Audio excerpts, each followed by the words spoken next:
rock and roll is sexual. So it brings that, and people are uncomfortable talking about sex with women. I decided Queen Latifa. I felt like, you know, every woman is a queen and should be treated as such. At least that's what my mom.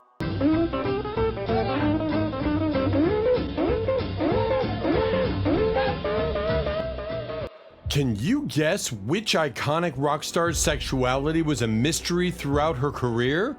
Find out which musical trailblazers kept their personal lives in the shadows while changing the music world forever. The truth will surprise you. 10. Sister Rosetta Tharp.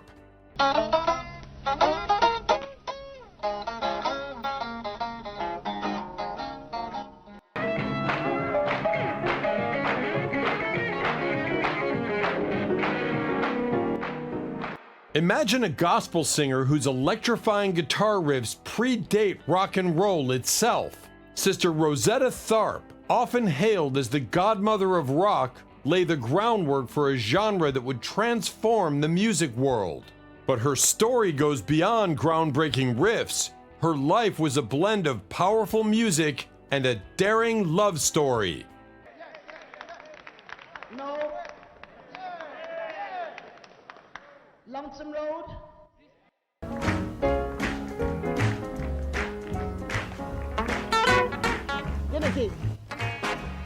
Sister Rosetta Tharp was a pioneer who influenced everyone from Chuck Berry to Keith Richards, playing rock and roll way before anyone else. As both the originator of pop gospel and a popularizer of the electric guitar, Sister Rosetta brought an emotionally charged dimension that was foundational to rock and roll. Her hit recordings, beginning in the late 30s and lasting into the 50s, informed a who's who of early rock and roll.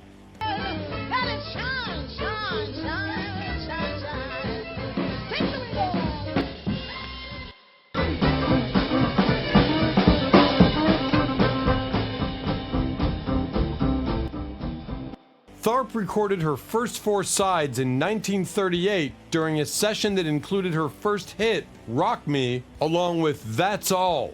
She was 28 at the time, just launching her career as gospel's first real hitmaker, its first crossover artist, and first national star. 4 years later, Billboard magazine's M.H. Oradanker praised her for the rock and roll spiritual singing in her re-recording of Rock Me with the Lucky Millinder Orchestra. Some at the window, some at the door, some trying, brother Nola, can you take on more? Who, no jokers, no tobacco chewers, and no cigar smokers, because this train. Even before that, she had recorded some of her best formative material, including her historic 1938 Carnegie Hall concert From Spirituals to Swing, accompanied by the great boogie-woogie pianist Albert Ammons. Though echo-drenched and not of the highest quality, these early recordings are considered some of the first rock and roll records. Sister Rosetta augmented her commanding vocals with a stinging guitar sound that influenced countless guitar heroes. When compared to male guitarists of her day, she'd proclaim, "Can't no man play like me. I play better than a man." And she did.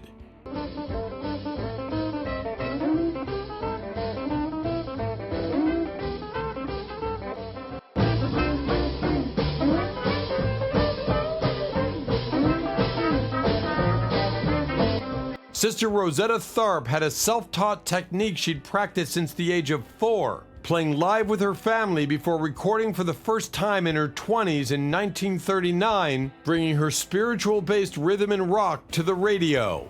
By the time she was 30, Sister Rosetta Tharp had survived 2 marriages, including one to a preacher she married at age 19, and various relationships with both women and men. Although she was open about her sexuality within the industry, she kept this secret from the public. Tharp eventually met her partner, Marie Knight, when they teamed up with their hit Up Above My Head. Biographers say Sister Tharp was known to have a romantic relationship with Marie Knight. The duo began touring by themselves, along with their band, and started taking control of their own business decisions. They toured, collaborated, and performed as two queer black women in a relationship in the late 1940s. It was a radical act.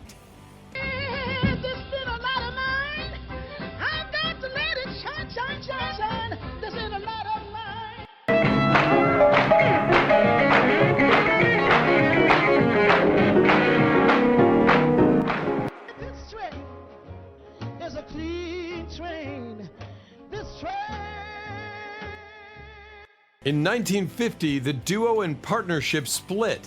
1 year later, Sister Rosetta Tharp married Russell Morrison, her manager. The wedding took place in a baseball stadium in Washington, D.C., where over 20,000 paying customers attended, and a concert was recorded and later released as an album. Shortly after, Tharp's career began dwindling down in the U.S. It was then that young white men started taking over the rock and roll scene and experimenting further with the sounds that she had forged. 9. Queen Latifah. Who was your One Direction? Oh. My One Direction when I was younger had to be Prince. There's a cry asking why. Picture a rap pioneer whose powerful voice and impactful lyrics have shaped music across genres. Queen Latifah, a trailblazer in hip-hop, soul, and jazz, has not only left a lasting imprint on the industry, but also navigated her personal life with remarkable discretion. Her story is one of groundbreaking artistry and subtle yet significant revelations. When it comes to powerful lesbian singers, it doesn't get much better than the queen of rap herself, Queen Latifah. Latifa started as a hip-hop artist, including as a beatboxer for Ladies Fresh and a member of Flavor Unit. Another flow. Every time I hear a brother call a girl a bitch or a hoe. Yeah! What about you? In 1989, she released her first single, Wrath of My Madness, which was then sampled by multiple other hip-hop artists during the era. One of her most popular songs is UNITY, which was released in 1993 and featured lyrics criticizing misogyny in hip-hop culture. Since the early 2000s, Latifah's musical style has transitioned to soul and jazz. While Latifa is private about her personal life, she does have a long-term female partner with whom she has a son. She also subtly came out during her acceptance speech at the 2021 BET Awards, ending speculations about her sexual orientation. Cause I know where I'm going. Yes, I do. You know, party during All-Star weekend here, and Prince performed. And like when I tell you, I was trying to be right in front of the stage. It seems that life has played a game on me. I'm lost in a sea of... Queen Latifah's sexual orientation has been a non-stop source of gossip for years, as the hit singer and actress has steadfastly refused to confirm or deny that she is a lesbian. She has been quiet about her personal life and her reluctance to talk about her sexual orientation, and has frequently been compared to actors Jodie Foster and Kevin Spacey's years-long non-denial denials. She would neither confirm nor deny that she is a lesbian. In 2010, she was photographed embracing her then-rumored girlfriend on a yacht. The star, who is notoriously private but is mentioned having a crush on another woman, expressed her love for her partner and their son. It's the first public acknowledgement of an addition to her family since it was rumored to have happened in 2018. 8. Leslie Gore.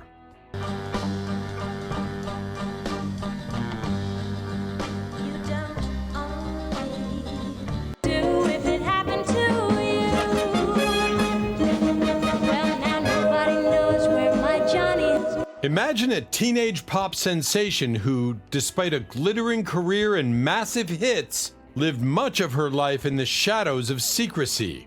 Leslie Gore, the voice behind iconic 60s hits, navigated her sexuality under the intense scrutiny of fame, revealing her true self only when compelled by circumstances. Though she wasn't out at the time, the late lesbian singer Leslie Gore had one of the biggest pop hits of the 1960s with the Grammy-nominated It's My Party, followed by You Don't Own Me. Cry me a river, 'cause I cried a river over you.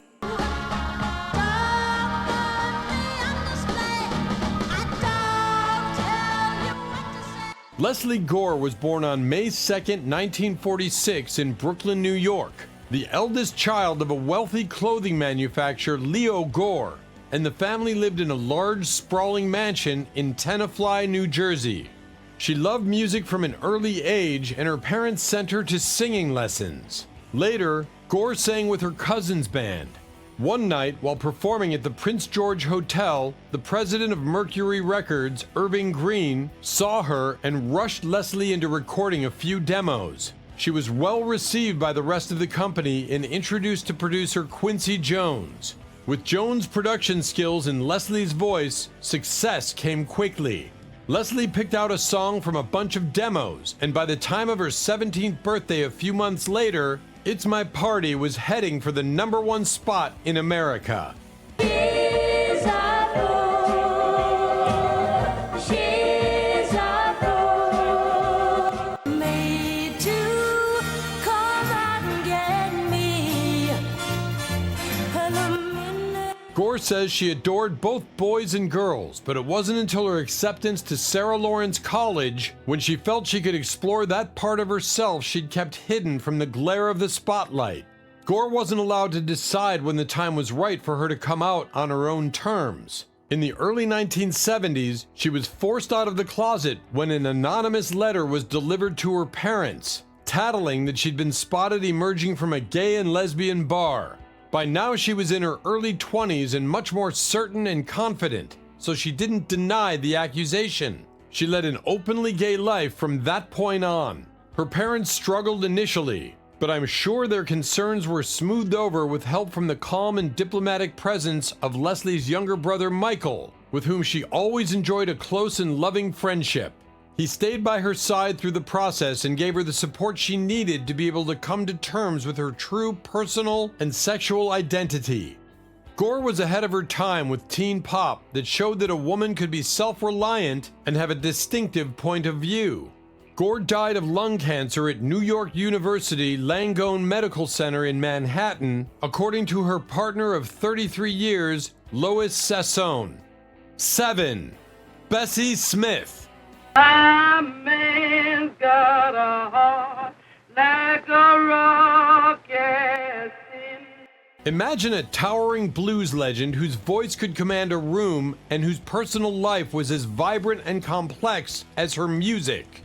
Bessie Smith, the Empress of the Blues, not only redefined the genre, but also lived boldly and authentically, unbound by labels. So much more than a blues singer, Bessie Smith was an icon, and her legend resonates like no other in the history of blues singers.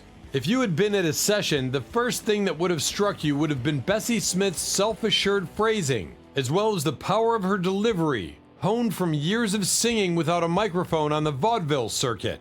The other thing would have been how big Bessie Smith was, standing around 6 feet tall and weighing nearly 200 pounds. It was not difficult to work out from where her power emanated. She was in every sense a remarkable woman.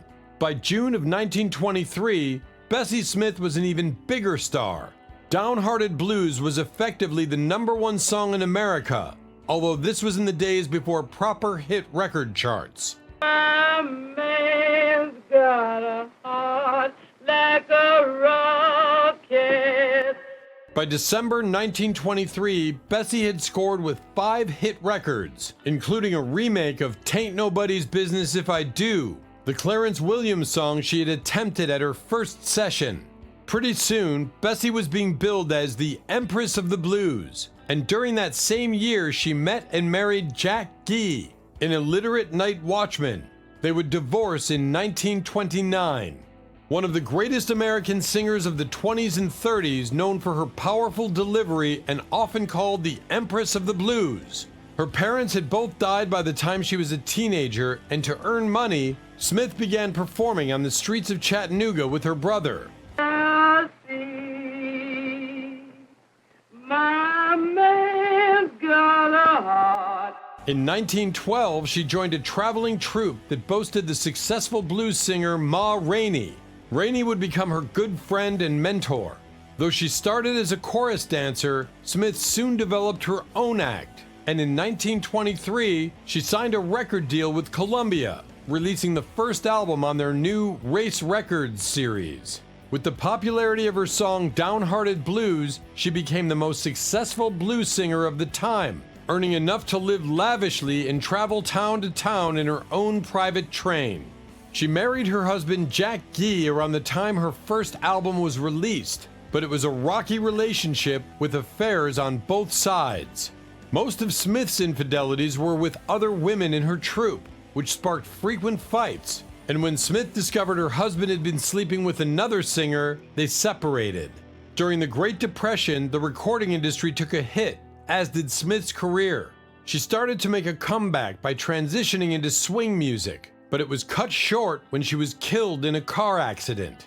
For years, her grave was left unmarked until Janis Joplin bought her a tombstone in 1970. Largely, she lived how she wanted and loved who she wanted.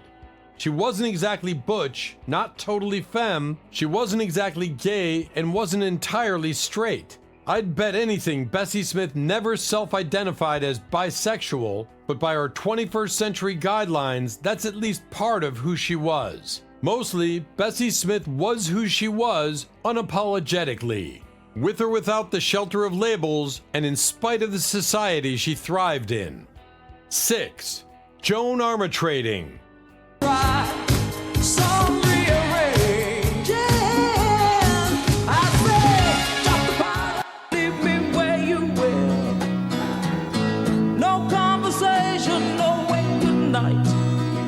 Picture a trailblazing artist whose groundbreaking career defied conventions and made waves in the music industry. Joan Armatrading, the first black female singer-songwriter to achieve major commercial success in Britain, continues to captivate audiences with her timeless music. Joan Armatrading, the first black female singer-songwriter to enjoy major commercial success in her native Britain, has had a career spanning more than 4 decades. A dedicated artist who values her privacy off stage, she's released 18 studio albums, obtained a litany of industry awards, including an Ivor Novello and 3 Grammy nominations, received an MBE in 2001, and still commands a devoted fan base. With a lover, I could hold my head back, I could really laugh, really laugh. Smile my perfume, jump to my hoop.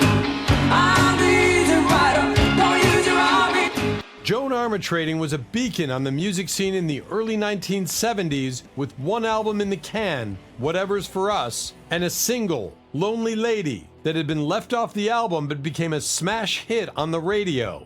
The usual record label drama ensued, and in 1976 she released her 3rd album, Joan Armatrading, which hit the Billboard Top 20 and spawned the hit song Love and Affection. The song was so popular then, and continues to be now, that it's been performed or recorded by a number of artists, from Sheena Easton and Martha Davis of the Motels in the 1980s, to Courtney Pine, Keely LaRock, and Mr. Pink Presents the Program in the 2000s.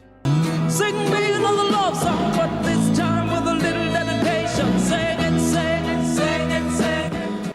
Love, love, love, love, love, love, love, love. Now I got all. Most telling, though, was a cover that the lesbian band Two Nice Girls did, mixing the song with Velvet Underground's Sweet Jane, and a riveting live performance that Melissa Etheridge, Joan Osborne, Paula Cole, and Jewel did on VH1 in 1996. Lesbians, it seems, have always gotten Armatrading's music. The songs about love and redemption, about female friendship and romance, all in a gender-neutral context. Her lyrics read as lesbian the same way the music of Melissa Etheridge did long before either woman was out. That's what I like. Once more with the feeling and give me love. Physical, spiritual. I'm the one you need. I'm the one you need. I say, justify. When Armatrading appeared on Saturday Night Live in 1997, the collective gaydars pinged. But Armatrading, who was born in St. Kitts, dads from the Caribbean island, moms from Antigua, and raised largely in the slums of England, rarely spoke of her personal life, never uttering the word lesbian, and until the last decade, kept her personal life under wraps.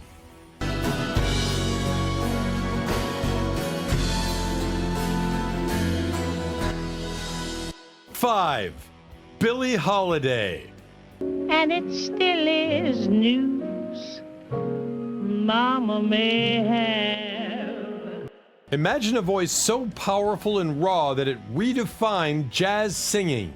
Billie Holiday, known as Lady Day, was not only one of the greatest jazz vocalists, but also an enigmatic figure whose private life was as turbulent and intriguing as her career. Lady Day was a brilliant singer, a great lyrical interpreter.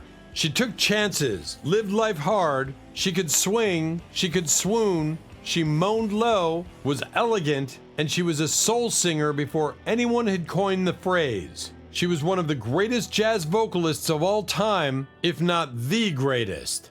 We know that Billie was born on April 7th, 1915, but the facts about her childhood are murky at best, made no clearer by Lady Sings the Blues, Billie's autobiography, which confused things further.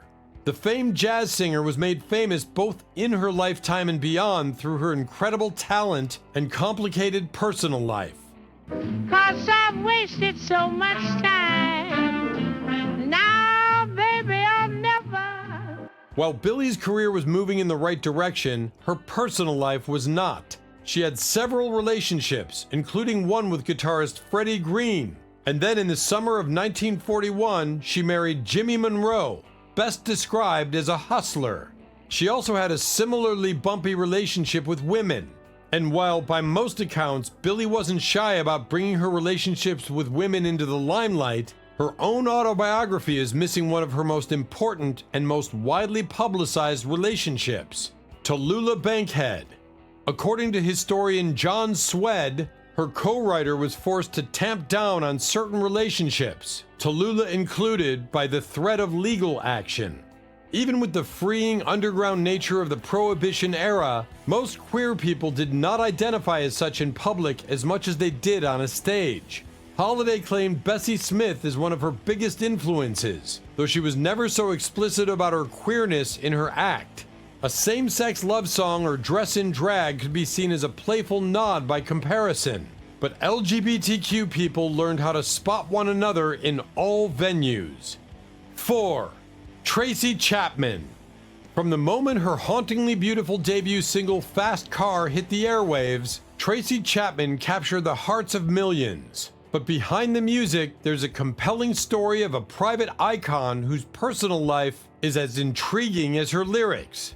Known for her incredibly moving songs, Tracy Chapman is a multi-awarded folk and soul singer. Chapman first got her big break in the 1980s as a student at Tufts University when she signed with Elektra Records and released her album Tracy Chapman. In 1988, Fast Car was already rapidly gaining popularity. Tracy Chapman also featured the well-known song Baby Can I Hold You. Chapman's later albums also delivered big hits, including Give Me One Reason in 1995. Similar to other musicians on this list, Chapman tends to be quite private about her personal life. However, prior girlfriends have publicly shared that they were in a relationship with her, and many members of the lesbian community look up to Chapman as a role model. A private person, Chapman doesn't share much about her personal life. But writer Alice Walker shared that she and Chapman were in a romantic relationship during the mid-1990s. The author, best known for her book The Color Purple, has been vocal about dating both men and women. She reportedly had a relationship with Tracy Chapman in the 90s when she was in her 20s. While most celebrities' lives are an open book to the public, singer Tracy Chapman has kept most of hers separate, especially about being an out lesbian. This might come as a surprise given that she's an icon in the music field and with her record of being a multi-platinum, 4-time Grammy-winning singer-songwriter. However, this doesn't mean that she doesn't fight for LGBTQ rights. Aside from her songs, Chapman is also known for her social activism as a supporter of Amnesty International, AIDS research, and gender and racial equality. 3. Joan Jet. With a career that roars like the iconic riff she's famous for, Joan Jet has redefined rock music. Her impact stretches far beyond her punk sound, stirring up intrigue about her personal life that fans continue to discuss. Joan Jet is an accomplished musician, singer, and songwriter well established in the music industry. Throughout her career, she has been celebrated for her ability to blend punk and rock influences, creating a sound entirely her own. Jet has also often made headlines regarding her sexuality along with her career. Although she has never confirmed or denied anything, she is regarded as a prominent gay figure in the LGBTQ+ community. Her career began in the 1970s when she co-founded the band The Runaways. The band quickly gained popularity, and her talents as a guitarist and vocalist were widely recognized. After The Runaways disbanded, she launched a successful solo career, releasing hit songs such as I Love Rock and Roll and Bad Reputation. Her contributions to the music industry have been recognized with numerous awards and accolades. She is a trailblazer and a role model for generations to come. For years, Jet neither confirmed nor denied rumors about her sexuality. In a 1994 interview, she said she would let people believe what they want and make assumptions. She has repeatedly denied having made any statements about her personal life. However, in 2016, former bandmate Lita Ford revealed in her memoir that all the members of the Runaways were gay, causing her to quit the band briefly. Ford's memoir, Living Like a Runaway, reveals that she left the Runaways when she found out that her bandmates, including Jet and Cherie Currie, were interested in women. In a 2018 interview with the New York Times, Jet expressed surprise that an LGBT film festival had refused to show her documentary because she had not declared her sexuality. She responded by pointing to her everyday necklace with female symbols and a tattoo on her lower back that featured similar signs. Her refusal to publicly declare her sexuality did not diminish her support for the LGBTQ+ community. Her visibility as a successful musician and her open support for the community has helped to break down barriers and promote acceptance in the music industry and beyond. 2. Lucille Bogan. Lucille Bogan's lyrics were a scandalous revelation in early blues music. With songs that dared to defy social norms, Bogan boldly expressed her sexuality and identity through her provocative music. Lucille Bogan specialized in shocking, filthy, scandalous blues. I've got nipples on my titties the size of my thumb. I've got something between my legs that'll make a dead man come, is one of her more notable lyrics. BD Woman Blue refers to a bull dagger or bull dyke, slang for lesbian. Come in a time, BD women, they ain't gonna need no men, is a message in Bogan's usual direct style. Lucille Bogan was an American classic female blues singer and songwriter, among the first to be recorded. She also recorded under the pseudonym Bessie Jackson. Music critic Ernest Borneman noted that Bogan was one of the big three of the blues, along with Ma Rainey and Bessie Smith. Many of Bogan's songs have been recorded by later blues and jazz musicians. Many of her songs were sexually explicit, and she was generally considered to have been a dirty blues musician. Come in a time, BD women, they ain't gonna need no men, sang Lucille Bogan in 1935. BD was short for bull dagger, the black slang term for a butch lesbian, and yet hardly an eyelash was batted. Not only was BD Woman Blues tamer than many Lucille Bogan songs, but by that point, lesbianism was old news in blues circles. Back in 1928, Ma Rainey had beaten her to the punch with a song called Prove It On Me. The BD stands for bull dagger, a term specifically used by black lesbians at the time for women who exuded a masculine energy. Just like Prove It On Me Blues expresses a nuanced relationship with regards to expressing a lesbian identity, BD Woman's Blues expresses ambivalent feelings toward these bull dagger women. Bogan expresses both admiration for their masculine swagger as well as contempt for the way they treat more femme women. Bogan sings, Comin' a Time, BD Women Ain't Gonna Need No Men. Oh, the way they treat us is a lowdown and dirty sin. BD women, you know they sure are rough. They all drink plenty whiskey, and they sure will strut their stuff. Recorded either for the fun of the recording engineers or for clandestine distribution as a party record, Bogan seems to have been unfamiliar with the lyrics, reading them as she sings them, potentially surprised by them herself. Another of her songs, BD Woman's Blues, takes the position of a bull dyke, BD, with the lyrics, "Comin' a time, BD women, they ain't gonna need no men. They got a head like a sweet angel, and they walk just like a natural man. And they can lay their jive just like a natural man." She appears not to have recorded after 1935.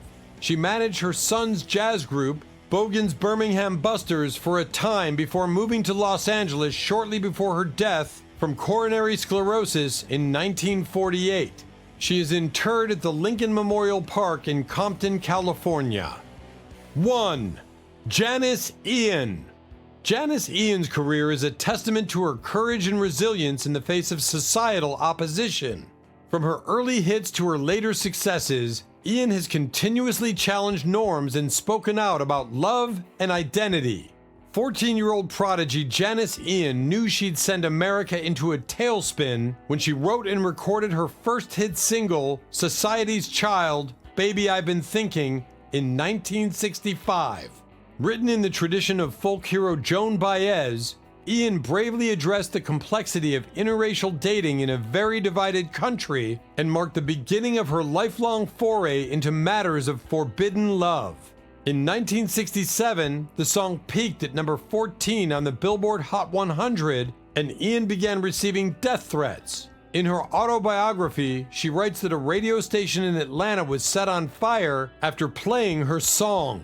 Composer Leonard Bernstein took notice, hosting her performance on his show Inside Pop, The Rock Revolution.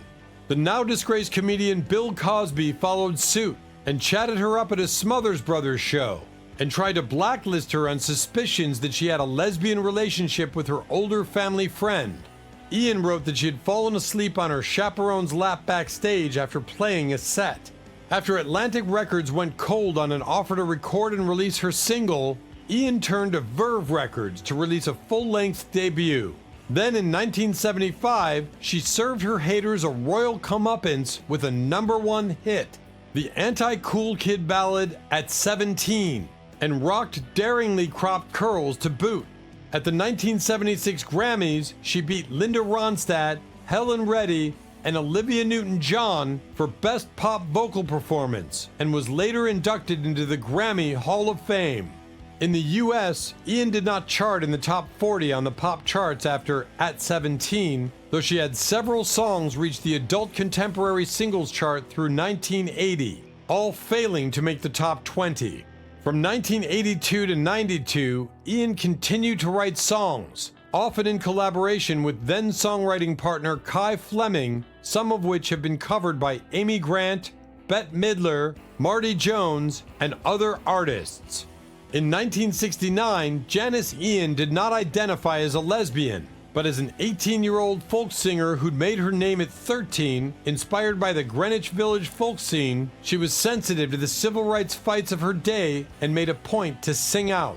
Ian married Portuguese filmmaker Tino Sargo in 1978, and the two divorced in 1983. Accusations of Sargo's physical and emotional abuse were discussed in Ian's autobiography. After moving to Nashville, she met Patricia Snyder in 1989. In 1993, she came out as a lesbian with her album Breaking Silence and married her longtime partner, Patricia Snyder, in 2003. Game of Thrones author George R.R. Martin was one of the best men at the wedding. Ian has a stepdaughter and 2 grandchildren with Snyder. Ian is now a science fiction writer and contributed articles to The Advocate magazine in the 90s. Thanks for watching. If you enjoyed uncovering these hidden truths, hit that like button, subscribe, and ring the bell for more jaw-dropping content. Check out our other videos for more incredible music stories and hidden histories. See you next time!